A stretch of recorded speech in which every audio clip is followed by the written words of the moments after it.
Hey, this is Coach Austin, and I've been selected to participate in a global service learning project with the YMCA of Greater Charlotte. I am currently volunteering with the Y Readers program to better understand literacy and education needs in Charlotte.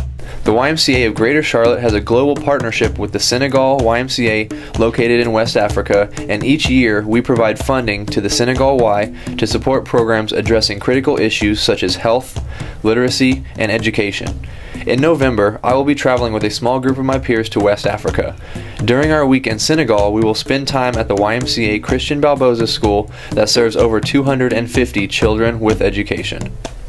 As part of my commitment, my goal is to raise $1,600 by November 22nd. This will cover the cost of the trip as well as a direct donation to the education program at the Senegal YMCA. 100% of the funds will go towards this service learning experience.